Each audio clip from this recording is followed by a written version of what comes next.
పరిశుద్ధుడా మా పరలోక తండ్రి, మా హృదయాల్లో చెందిన దేవా, నీ పరిశుద్ధ నామానికి వందనాలు తెలియజేస్తూ ఈ యొక్క ఉదయకాలంన నీ సన్నిధిలో మేము గడపాలి ప్రభువా. నీ సన్నిధిని మేము అనుభవించాలి ప్రభువా. మా హృదయాలను నీ యందు బట్టబయలు చేస్తున్నాం తండ్రి.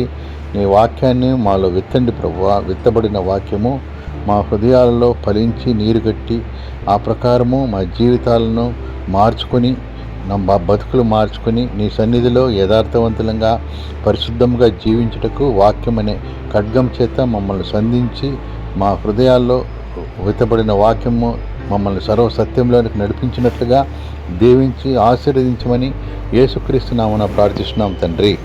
ఆమెన్. ఓకే, ఈరోజు వాక్యాన్ని విందామండి. మొట్టమొదటగా ఈరోజు కొద్దిగా ఆది కాండంలోని ఏదైనా తోట గురించి, ఆదామావల గురించి మనం ధ్యానించుకుందాం. ఇందులో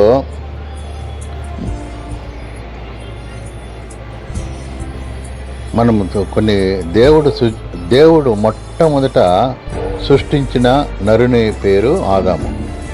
దేవుడు మొట్టమొదట సృజించిన మొట్టమొదటి నరుడు ఆదాము. ఇతడు మానవ జాతికి మూల పురుషుడు అంటే మానవ జాతి మొత్తం ప్రపంచంలో మానవులందరికీ మూల పురుషుడు ఆదాము. అంటే ఆదాము ద్వారా అందరూ వచ్చారు అనేదానికి మూల పురుషుడు. అయితే దేవుడు 6 రోజుల్లో భూమిని, ఆకాశాన్ని, సూర్యుని, చంద్రులను, పశువులను, పక్షులను, మనిషిని సృజించాడు. ఎన్ని రోజుల్లో? 6 రోజుల్లోనే భూమిని, ఆకాశాన్ని, సూర్యచంద్రులను, పశుపక్షాలను సృజించాడు. ఈ 6 రోజులు అనేది విశ్వదినాలు కావచ్చు, మన మామూలు దినాలు కాదేమో, విశ్వదినాలు కావచ్చు. 6 రోజుల్లో దేవుడు సృజించిన తర్వాత దేవుడు ఆదామును చివరగా చేసి 6వ రోజున చేసి ఆదామును ఏదైనా తోటలో ఉంచాడు. ఏదైనా తోటను కూడా దేవుడు సిద్ధపరిచి అందులో ఆదామును ఉంచాడు. ఓకే, ఆదాముకు కష్టపడి వ్యవసాయం చేయాల్సిన అవసరం లేదు. ఎందుకంటే వ్యవసాయం చేయడానికి అప్పుడు వర్షాలు లేవు. వర్షం ఎలాగొచ్చేది అంటే భూమిలో నుండి నీళ్లు పైకి వచ్చేది. అంటే ఆవిరి, భూమి లోపల నుంచి ఆవిరి పైకి వచ్చి నేలను తడుపుతూ ఉండేదంట. భూమి లోపల నుంచి ఆవిరి, ఆ యొక్క ఆవిరి తడి, తేమ అని చెప్పచ్చు. తేమ వచ్చి నేలను తడుపుతూ ఉండేది. ఏదైనా తోటలో 2 చెట్లు వేశారు. తోట మధ్యలో వేశాడు. తోట మధ్యలో ఒక వృక్షం పేరేమో జీవవృక్షము, ఇంకొక వృక్షం పేరు మంచి చెడ్డలు తెలిపే వృక్షం. మొదటిది జీవవృక్షము, రెండవది మంచి చెడ్డలు తెలిపే వృక్షం. భూమిపై ఉన్న ప్రతి జంతువుకు, పక్షికి, కీటకానికి పేర్లు పెట్టాడు. అంటే ఆదాము పేర్లు పెట్టింది అన్ని జంతువులకు పేర్లు పెట్టాడు, పక్షులకు పేర్లు పెట్టాడు, కీటకాలతో సహా అన్నిటికీ పేర్లు పెట్టాడు. ఆదాము పెట్టిన పేర్లే వాటికి స్థిరపడిపోయాయి. ఆదాము పెట్టిన పేర్లు స్థిరపడిపోయాయి. ఎందుకంటే ఆదాముకు అంత జ్ఞానం ఉంది. అప్పుడు ఆయన మహిమ శరీరంతో ఉన్నాడు, మహిమలో ఉన్నాడు కాబట్టి దేవుని జ్ఞానం. ఆదాము దేవునికి కుమారుడు. ఆయన అటువంటి దేవుని కుమారుడికి ఎంత జ్ఞానం ఉంటుంది. జంతువులన్నిటికీ, పక్షులకు అన్నిటికీ పేర్లు పెట్టింది ఆయనే. కొంతకాలం గడిచిపోయింది. సృష్టిలోని జీవరాశులన్నీ జంటలుగా ఉన్నాయి. అంటే జంటలు, ఆడ మగ ఆ విధంగా సృష్టిలో జీవరాశులన్నీ ఉంటే ఆదాము మాత్రము ఒంటరిగా ఏదైనా తోటలో సంచరిస్తూ ఉన్నాడంట. ఆదాము మాత్రం ఒంటరిగా ఏదైనా తోటలో సంచరిస్తూ ఉన్నాడు. అంటే అతనికి ఎవరు తోడెవరూ లేరు. జంతువులు ఆయనతో తోడు చేస్తాయంటే జంతువులు వాటికి తోడు ఉండే వాటికి అవి వెళ్ళిపోతాయి. ఆదామును దేవుడు చూస్తే ఒంటరిగా ఉన్నట్టుగా కనిపించి ఈ లోటును దేవుడు గమనించాడంట. ఈ లోటును దేవుడు గమనించి ఆయన ఒకరోజు ఆదాముకు గాఢ నిద్ర కలుగు చేశాడు. గాఢ నిద్ర అంటే మత్తులాగా గాఢ నిద్ర కలుగు చేసి అతని పక్కటెముకను తీసి, పక్కటెముక ఇటు కుడివైపు ఉంటుంది, ఎడం పక్క ఉంటుంది. ఎడం పక్క తీశాడా, కుడి పక్కన తీశాడా? ఎడమ వైపే తీశాడు. ఎడమ పక్కన పక్కటెముక ఒక ఎముకను తీసి, ఎముకను తీసిన తర్వాత ఏం చేశాడు, దాన్ని స్త్రీగా నిర్మించాడు. అంతేనా? ఆమెను చేసిన తర్వాత ఆమెను ఆదాము దగ్గరికి తీసుకొని వచ్చాడు. ఇక్కడ రెండు విషయాలు ఏమంటే, స్త్రీని మళ్ళీ దేవుడు చేయలే, ఆదాములాగా మళ్ళీ మట్టిని చేసి మట్టితో ఊపిరి ఊది చేయలే. కానీ ఆదాములో నుండి స్త్రీ వచ్చింది. అంటే ఆదాములోనే స్త్రీని పెట్టాడు దేవుడు. ఆదాములో నుండి స్త్రీని బయటికి తీసుకొని వచ్చి ఒక మనిషిగా దేవుడు ఏర్పాటు చేశాడు. ఆమెను పక్కటెముకలో ఎందుకు తీశాడు? తలలో నుండి తీయలేదు, కాళ్ళలో నుంచి తీలా, హృదయం దగ్గర నుంచి ఆమెను తీశాడు. ఇందులో కొన్ని సత్యాలు కూడా మనం ఆలోచించుకోవాలి. ఓకే, అప్పుడు గాఢ నిద్ర నుంచి మేలుకున్న ఆదాము ఆ స్త్రీని దేవుడు దగ్గరికి తీసుకొని రాగానే ఆ స్త్రీని చూసి ఆదాము సంతోషించాడంట. అప్పుడు ఒక రెండు మాటలు అంటాడు. ఏమంటాడు ఆయన? మీకు పెళ్ళిళ్ళలో చెప్తా అంటారు ఇవి ఎక్కువ. ఆదాము స్త్రీని చూడంగానే నా ఎముకలలో ఒక ఎముక, నా మాంసములో మాంసము, ఆమె నరుల్లో నుండి తీయబడింది కనుక నారి అని పిలువబడుతుంది. ఓకే, అంటే నా ఎముకలలో ఒక ఎముక, నా మాంసములో మాంసము, ఈమె నరుల్లో నుండి తీయబడింది కనుక నారి అని పిలువబడుతుంది అన్నాడు ఆదాం. సరే, ఈయన పక్కటెముకలో తీసింది ఎలా తెలుసు ఆదాంకి? చూడండి, పక్కన ఎముకతోటి మాంసముతోటి స్త్రీని తయారు చేశాడు అని ఆదాం గ్రహించాడు. అంటే వెంటనే ఆమెను పేరు పెట్టి పిలుస్తున్నాడు. నారి అని పిలువబడుతుంది అని కూడా అన్నాడు కదా. అంటే ఆ స్త్రీని చూచినప్పుడు ఆదాము దగ్గరికి దేవుడే తీసుకొని వచ్చాడు. ఆదాము తన భార్యగా ఆమెను వివాహం కూడా జరిపించాడు దేవుడే. ఇప్పుడు అక్కడ తన భార్యను చాలా ప్రేమగా చూసుకుంటున్నాడు ఆదాము. ఇద్దరు ఏదైనా తోటలో దిగంబరులుగా సంచరిస్తూ సిగ్గు లేకుండా ఉన్నారు. ఎందుకంటే అప్పటికి ఏమి లేదు, పాపం అనేది లేదు, పరిశుద్ధంగా ఉన్నారు, మహిమలో ఉండారు. కాబట్టి వాళ్ళకి ఏమి తెలియదు, అంతా దేవుని పోలికల దేవుని స్వరూపంలో ఉన్నారు. కాబట్టి ఇద్దరు ఏదైనా తోటలో దిగంబరులుగా సిగ్గు ఎరగక ఉండిరి అంటాడు. ఆ తోటలోని పండ్లు తింటూ కాలం గడుపుతున్నారు. పండ్లు అంటే ఏ పండ్లు? మిగతా పండ్లు ఇవి కాదు. జీవవృక్ష ఫలాలు తినచ్చు, కానీ మంచి చెడ్డల తెలియని వృక్ష ఫలాలు తినకూడదు. ఆ పండు తినకుండా మిగతా పండ్లు తింటూ కాలం గడుపుతున్నారు. వారికి సిగ్గంటే ఏమిటో తెలియదు. దిగంబరులుగా ఉన్నారు, కానీ సిగ్గంటే తెలియదు. వారు పరిశుద్ధులై దేవునికి ఇష్టలుగా ఉన్నారు. అప్పుడు ఆదాము హవ్వలు భూమి మీద జీవించిన పరలోక తండ్రి యొక్క పిల్లల్లో మొదటివారు. అంతే కదా, పరలోక తండ్రి పిల్లల్లో మొదటివారు ఆదాము హవ్వలు.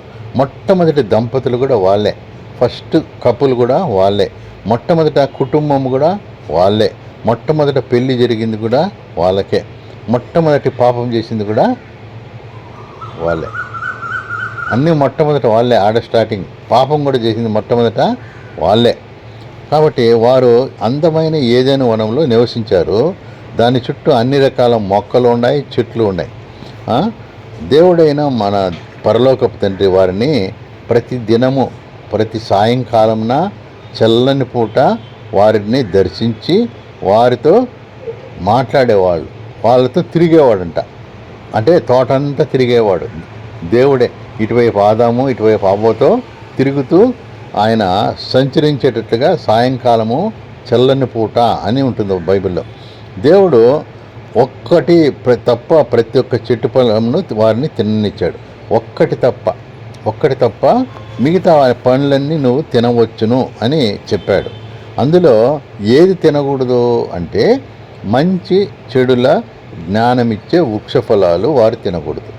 మంచి చెడుల జ్ఞానమిచ్చే వృక్ష ఫలాలు తినకూడదు. జీవవృక్ష ఫలాలు తినచ్చు, కానీ తినకూడదని చెప్పాడు. వారు ఒకవేళ తింటే ఏమవుతారంటే చెప్పాడు దేవుడు, మీరు చచ్చిపోతారు అని కూడా చెప్పాడు. తిన్న దినమున మీరు చచ్చెదరు అని చెప్పాడు.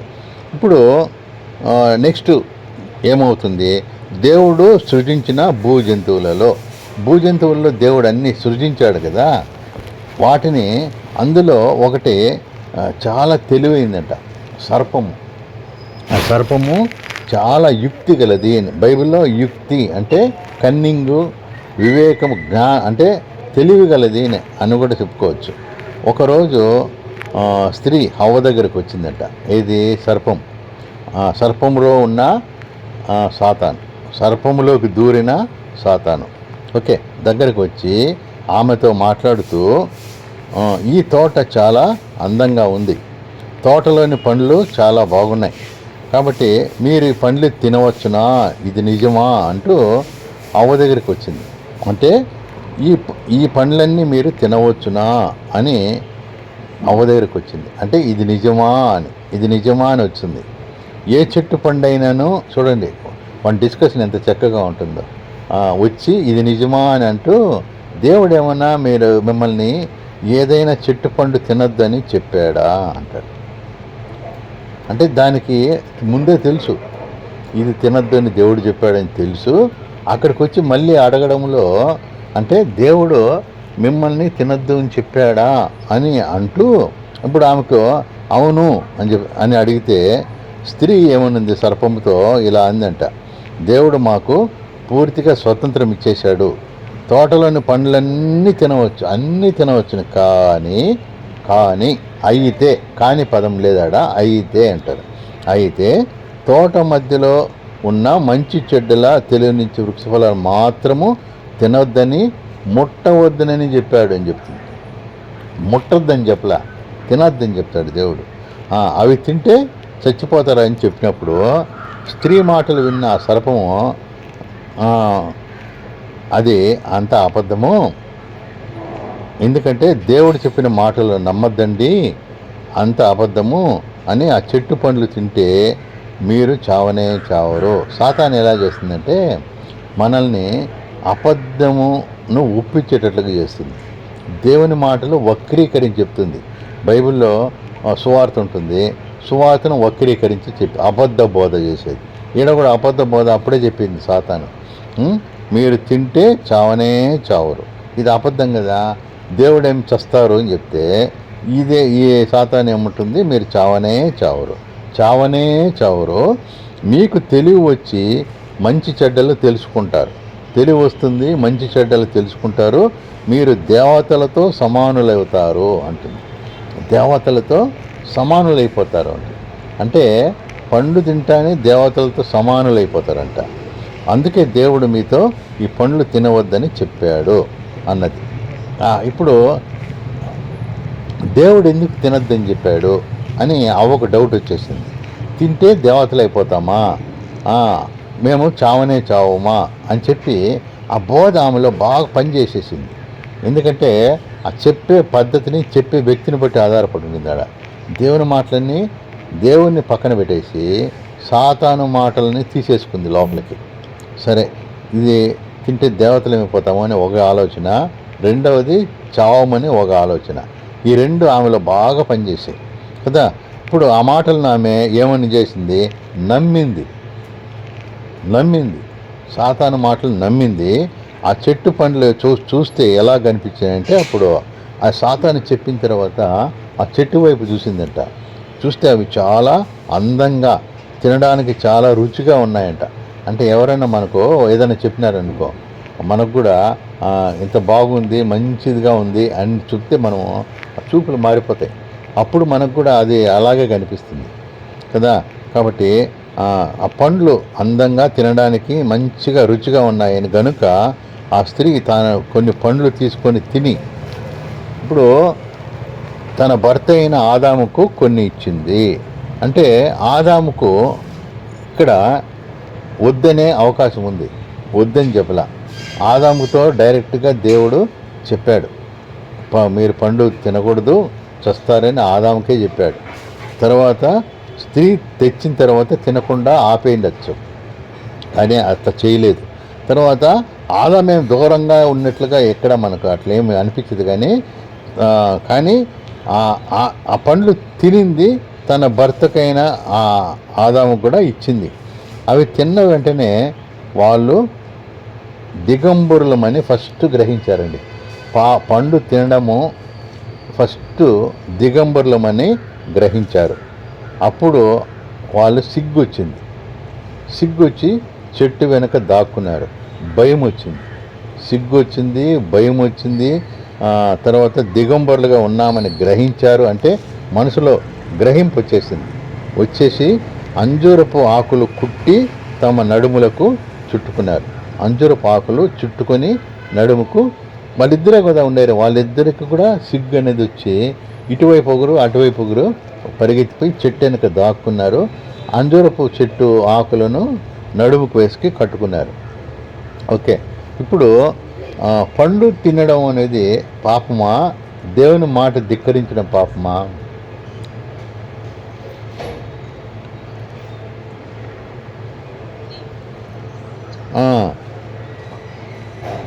అక్కడ ఒక మాట ఉంటుంది. ఏది పాపం అంటే ఆజ్ఞను అతిక్రమించడం పాపం.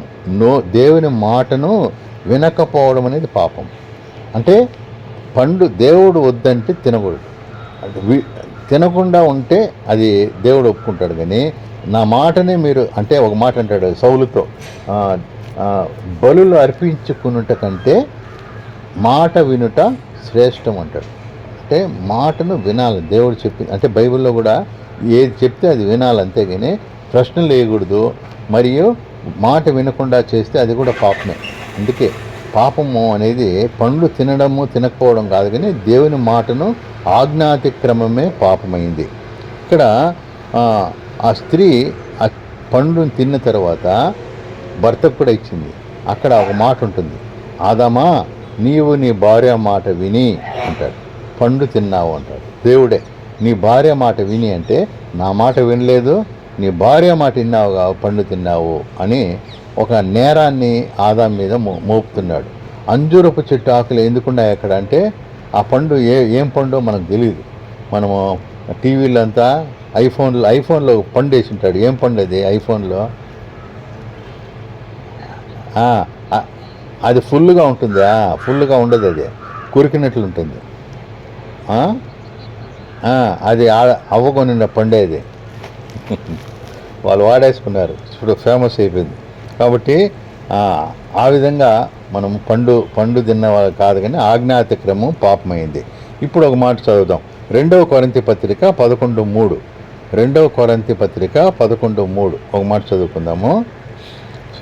సర్పము తన యుక్తి చేత హవ్వను మోసపరిచినట్లు, చూడండి, సర్పము తన యుక్తి చేత హవ్వను మోసపరిచినట్లు మీ మనసులను చెరుపబడి క్రీస్తు ఎడల నున్న సరళత నుండి పవిత్రత నుండి ఎట్లయినను తొలగిపోవనేమో నేను భయపడుచున్నాను అని పౌలు కొరింథీ సంఘానికి చెప్తున్నాడు. మిమ్మల్ని ఒకప్పుడు సర్పము తన తెలివి చేత యుక్తి చేత మోసపరిచింది అవ్వని. అలాగే మీరు కూడా సంఘంలో ఎవరైనా మీకు వేరే బోధ చేస్తే, తప్పుడు బోధ చేస్తే, మీ మనుషులన్నీ మారిపోయి మీలో ఉన్న సరళత అంటే ఆ ఉన్న విశ్వాసం నుండి పవిత్రత నుండి ఎక్కడా మీరు తప్పిపోతారో అని భయపడుతున్నాడంట పౌలు. కాబట్టి అవ్వకు మోసపరిచింది సర్పము, మోసం చేసింది, కాబట్టి మోసం ద్వారా అక్కడ జరిగింది. మళ్ళీ ఇప్పుడు కూడా అబద్ధాలు చెప్పి ప్రవక్త బోధకులు ఉన్నారు, కాబట్టి మీరు కూడా మోసపోతారేమని పౌలు భయపడుతూ చెప్తున్నాడు. దేవుడు ఏదైనా తోటలకి ఇప్పుడు వచ్చేసాడు. రోజు వస్తాడు కదా, రోజు వచ్చినట్లుగా ఈరోజు వచ్చేసాడు. ఆదామా వాళ్ళను, ఆదామా, బైబిల్లో భలే మాట ఉంటుంది, ఆదామా నీవెక్కడా అంటాడు. మొట్టమొదట దేవుని ప్రశ్న అది, ఫస్ట్ క్వశ్చన్స్. దేవుడు కొన్ని ప్రశ్నలు ఉన్నాయి. ఆ ప్రశ్నల్లో మొట్టమొదటి ప్రశ్న ఆదామా నీవెక్కడా అంటాడు. ఆదామా నీవు ఎక్కడ అన్నప్పుడు ఆదాం ఏం చేయాలా? పరిగెత్తపోయి దేవుని దగ్గరికి పోవాలా. ఇంతకుముందు కూడా అట్లే చేసేవాడు, ఇప్పుడు పోలా. ఇప్పుడు ఏడున్నాడు? చెట్టు వెనక దాక్కొని ఉన్నాడు. ఆదామా ఎక్కడని గట్టిగా దేవుడు పిలుస్తుంటే ఎదురుగా పోవడంలా చెట్టు వెనక దాక్కున్నాడు. దేవుడు తోటలోకి వచ్చాడు కదా. తోట చెట్ల మధ్యలో దాక్కొని ఉన్నారు నేను ఆయన ఎదుటికి రాకుండా. మీరు గుర్తుపెట్టుకోవాలి, ఎదుటికి రాకుండా. మనం కూడా తప్పు చేస్తే మన తల్లిదండ్రులు ఎదురికి పోవాలంటే సిగ్గు వస్తుంది, భయం వేస్తుంది. అయ్యో, ఎందుకంటే తప్పు అనే మనస్సాక్షి మనల్ని గద్దిస్తూ ఉంటుంది. వీరు పండు తిన్నాక ఆయన మనస్సాక్షి గద్దించేసింది, మనస్సాక్షి మేలుకునేసింది, మంచి చెడ్డల జ్ఞానం వచ్చేసింది వాళ్ళకి, మనోనేత్రాలు తెరవబడ్డాయి వాళ్ళకి. అంటే దేవుడు ఆ పండు చెట్లు ఎప్పుడు వేసి తినడానికే పెట్టాడు, కానీ సమయంలో ఆయన తినమన్నప్పుడు తినాల. కానీ వీళ్ళు తొందరపడి సర్పం మాటని తినేశాడు. అందుకని ఆడ పాపం అనేది వచ్చేసింది. దేవుడు తినమన్నప్పుడు తినింటే ఏం కాదు, కానీ ఇప్పుడు దేవుడు తినద్దన్నప్పుడు తిన్నారు కాబట్టి అందువల్ల పాపం వచ్చేసింది. కాబట్టి ఇప్పుడు దాక్కొని ఉండారు. కాబట్టి దేవుడు వచ్చి ఆదామా అని పిలిచినప్పుడు చెట్టు వెనక వెళ్ళి దాక్కొని ఉండారు. బిగ్గరగా పిలిచాము, ఆదామా నీవు ఎక్కడున్నావని బిగ్గరగా పిలిచాడు. అందుకు జవాబుగా ఆదాము ఏమంటాడంటే, నేను దిగంబరిగా ఉన్నాను కనుక చెట్ల చాటున దాక్కున్నాను అని చెప్తాడు. దిగంబరిగా ఉన్నాడు. ఇప్పుడు దేవుడు అంటాడు, నువ్వు దిగంబరు అని నీకు ఎట్లా తెలిసింది? ఇంతకుముందు తెలియలేదు కదా. ఇంతకుముందు దిగంబరిగానే ఉన్నావు, సిగ్గు ఎరగక ఉన్నావు. ఇప్పుడు దిగంబరిగా ఉన్నావని నీకు ఎట్లా తెలిసింది అంటే, పండు తింటేనే వాళ్ళలో జ్ఞానోదయం అయిపోయింది కదా. మంచి చెడ్డలు గ్రహింపులు మనస్సాక్షి అన్నీ మేల్కొండేసినాయి. చూడండి, నేను తినవద్దని ఆజ్ఞాపించిన వృక్ష ఫలాలను తిన్నారు కదా అంటాడు. నేను తినవద్దని ఆజ్ఞాపించిన వృక్ష ఫలాలను తిన్నారు కదా అని అడిగాడు. అందుకు ఆదాము ఏమంటాడు, అవును ప్రభువా, నేను తిన్నాను, పొరపాటు అయిపోయింది ప్రభా, క్షమించి ప్రభా అని. అంటే మనకు ఈరోజు పాపంలో ఈ ప్రపంచం ఉండేది కాదేమో, ఒకవేళ దేవుడు క్షమించేవాడేమో. ఈ స్త్రీ ఏమంటాడో, నువ్వు ఇచ్చిన ఈ స్త్రీయే. చూడండి, దేవుని వైపు చూపించి వేలు, నువ్వు అవవైపు చేయి చూపించి అని అంటాడు. నువ్వు ఇచ్చినవే ఈ స్త్రీయే నాకు కూడా తినిపించింది అన్నాడు. ఇప్పుడు పండు తినకముందు ఏమన్నాడు?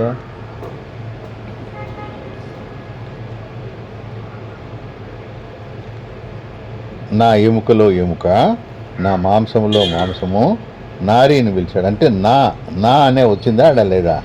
నా అనే పదము. పండు తింటేనే ఏమొచ్చేసింది? నువ్వు ఇచ్చిన ఈ స్త్రీ. చూడండి, పాపం అనేది అలాగే ఉంటుంది. పాపం చేస్తే మనం కూడా ఒప్పుకునేదని మనసు ఒప్పదు. నువ్వు ఇచ్చిన స్త్రీని మార్చేసింది. కాబట్టి ఈ స్త్రీ నాకు ఇచ్చింది, నువ్వే కదా ఈ స్త్రీని ఇచ్చింది, నీదే కదా తప్పు ఉన్నట్లుగా. నువ్వు ఇవ్వకుంటే నేనేమన్నా అడిగినానా? నువ్వే ఇచ్చినావు ప్రభువా, అందుకే ఆ స్త్రీ తినమంటే తిన్నాను అని తన మీద ఆ సాకులు మొన్న చెప్పినాను కదా, ఇది కూడా చెప్పాల్సింది, టైం లేదు. ఈ సాకు ఇక్కడ స్త్రీ మీద సాకును పెట్టి దేవుడు స్త్రీ మీద చూపించేస్తాడు ఆదాము. ఈ స్త్రీ ఇప్పుడు స్త్రీ ఏముంటుంది, సాతాను సర్పము నన్ను మోసం చేసింది, తిన్నాను అని హవ్వ కూడా చెప్పేసింది. ఈ విధంగా అది సర్పం మీద నెపం వేసేసింది, ఆదాము అయితే స్త్రీ మీద నెపం వేసేశారు. ఈ విధంగా ఆదాము అవ్వ మీద, అవ్వ సర్పం మీద నెపం మోపారు. దేవుడు ఆదాము అవ్వలకు బయటికి గెంటేశాడు. ఇంకా మీరు ఇక్కడుంటే ప్రమాదమని గెంటేశారు. ఎందుకు గెంటేశారని మీరు ఇంతకాలం విన్నారు కదా, ఎందుకు గెంటేశాడు దేవుడు?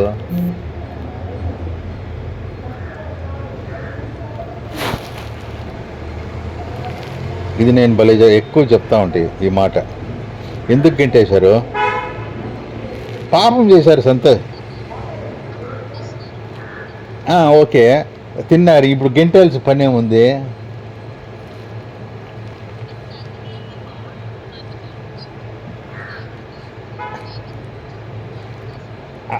అవన్నీ ఓకే. ఇప్పుడు పాపం చేశారు, పండు తిన్నారు, అన్నీ ఓకే. అసలు ఏదైనా తోటలంటే బయటికి ఎందుకు ఇంకేసాను?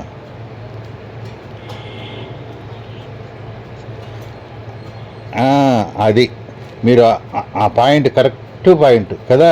మళ్ళీ వాళ్ళు జీవవృక్ష ఫలాలు తింటారేమోనని చెయ్యి చాపి, ఆ పదం ఉంటుంది అక్కడ, నాకు భలే ఇష్టం ఆ పదం. బైబిల్లో ఎంత క్లియర్గా ఉంటుంది చూడు. చెయ్యి ఎక్కడుంది సిస్టర్ వచనం? అది చెయ్యి చాపి, మీకు ఆ వచనం చూపిస్తాను అనండి. చెయ్యి చాపి,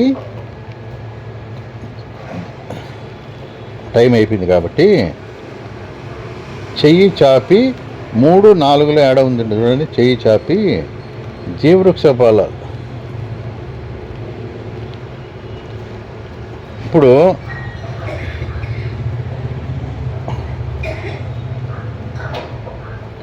ఇప్పుడు ఆల్రెడీ పాపం వచ్చేసింది వాళ్ళకి. ఇప్పుడు వాళ్ళు తోటలోనే ఉండి ఆడుంగోగు చెట్టు ఉంది. ఏం చెట్టు అది? ఏం చెట్టు? ఇప్పుడు అది తింటే ఏమవుతుంది?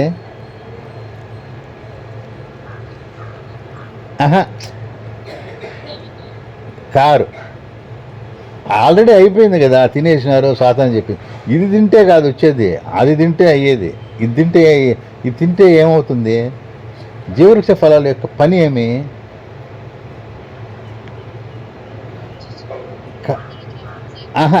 మీరు 2 చెట్లు కలిపేస్తున్నారు. 2 చెట్లు వేరు.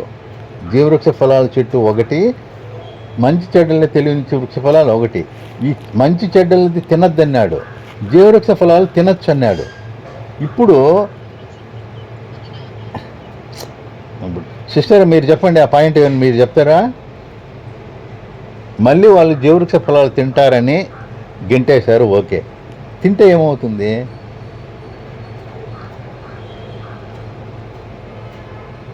ఓకే, మీకు అర్థం కాలాడ. ఓకే, ఇప్పుడు మళ్ళీ వాళ్ళు తిన్నారనుకోండి, జీవవృక్ష ఫలాలు తింటే నిరంతరము జీవిస్తారు, మరణం ఉండదు వాళ్ళకి. ఇప్పుడు పరదేశంలో ఉండేది మళ్ళీ జీవవృక్ష ఫలాలు తింటారని, ఎందుకంటే మరణం లేకుండా ఉండేదానికి జీవవృక్ష ఫలాలు. ఇప్పుడు ఆల్రెడీ వాళ్ళు పాపలు అయిపోయినారు. ఇప్పుడు పాపం వల్ల వచ్చే జీతం మరణము.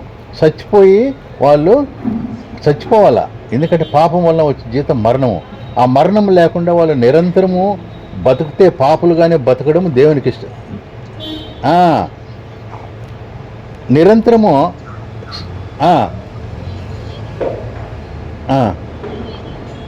మాట చదువు నాయన, చదువు 2 అది చదువు, చదవండి ఆ మాట. చెయ్యి చాపి అనే పదం.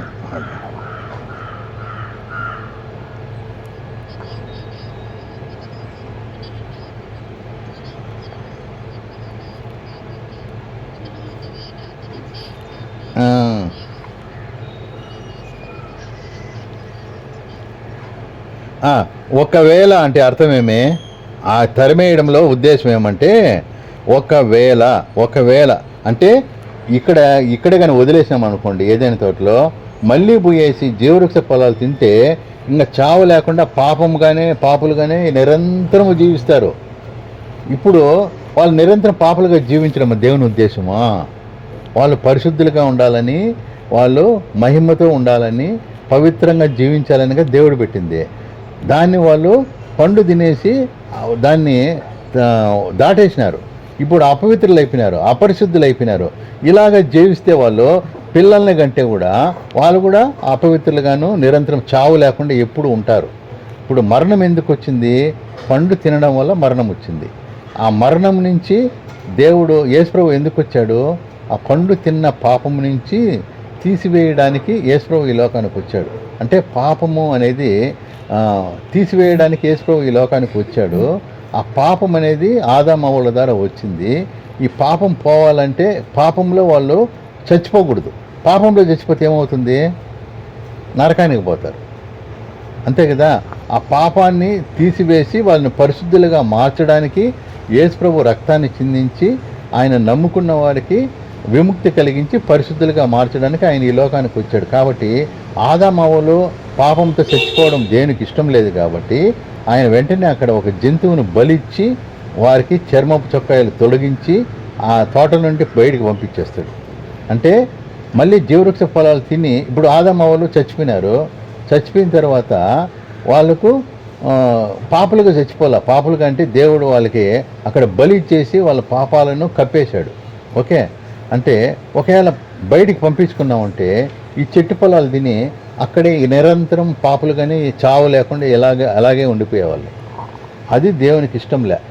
మనం పవిత్రులుగా మారాలి, పరిశుద్ధులుగా ఉండాలనిగా దేవుడు ఏదైనా తోటలో పెట్టింది. వీళ్ళేమో పాపులు అయిపోయినారు.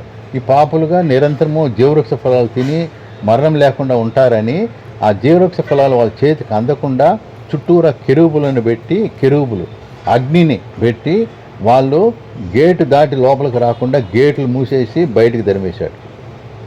ఇది ఏదైనా తోట గెంటి వేయడానికి కారణము.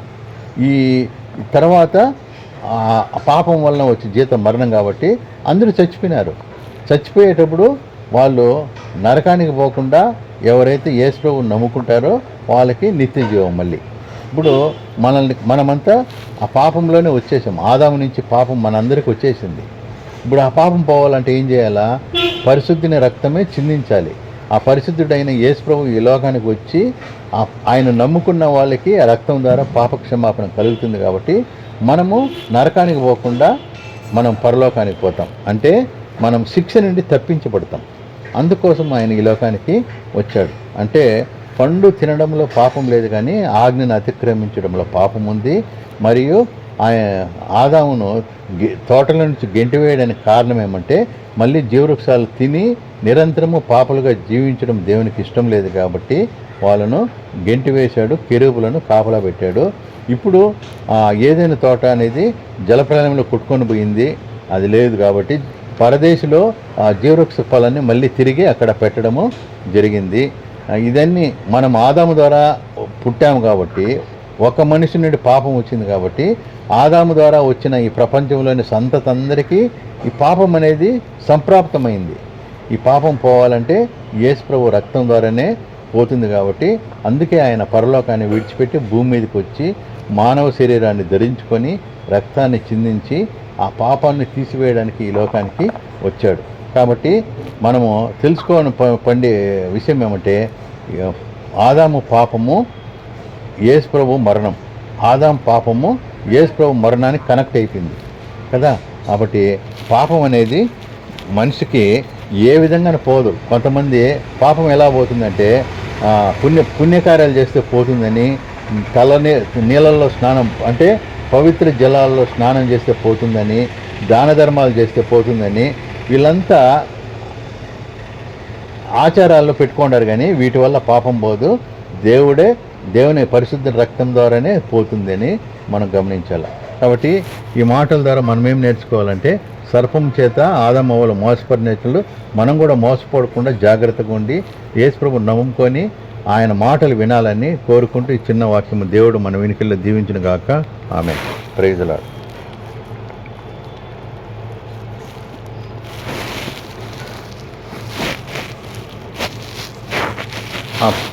ప్రార్థన చేసుకుని ముగించుకుందాం. ప్రేమగల మా పరలోక తండ్రి, నీ పరిశుద్ధ నామానికి వందనాలు ప్రభువా. నైనా ఈ వాక్యం ద్వారా మేమందరము నైనా జ్ఞానం కలిగి ఆ సర్పం అనే సాతాను ఆ దినాల్లో ఆదాము అవ్వలను మోసపరిచినట్లు ఈ దినాల్లో కూడా సాతాను చేత ఎవరు మోసపరచకుండానైనా మెలకువ గడిగి నైనా నీ సన్నిధిలో మేము మా జీవితాలను సమర్పించుకొని భయముతో భక్తితో మేము భక్తి చేయనట్లుగానైనా మా హృదయాలను నీకు అప్పగించుకుంటున్నాం తండ్రి. మాలో ఉన్న పాపాన్ని నీ రక్తం చేత కడిగి శుద్ధి చేసి మమ్మల్ని పవిత్రులుగా మార్చి మేము నీ పరలోక రాజ్యాన్ని, నిత్యరాజ్యాన్ని వారసులొకటికి మమ్మల్ని ఆశీర్వదించి దీవించమని ఈ చిన్న ప్రార్థన నజరేయుడైన యేసుక్రీస్తునామమున ప్రార్థిస్తున్నాము తండ్రి. ఆమెన్. ఆమెన్. ఆశీర్వాదాలు తీసుకుందాం. తండ్రి యొక్క ప్రేమ, యేసుక్రీస్తు యొక్క కృప, పరిశుద్ధాత్మ యొక్క అన్యోన్య సహవాసము గ్రూపులో ఉన్న ప్రతి ఒక్కరికి, వారి కుటుంబాలకు, వారి పిల్లలకు, వారి రాకపోకలేంది ఇప్పుడెల్లప్పుడు సదాకాలం తోడేయండి, కాపాడను గాక. Amen. Amen. Praise the lord.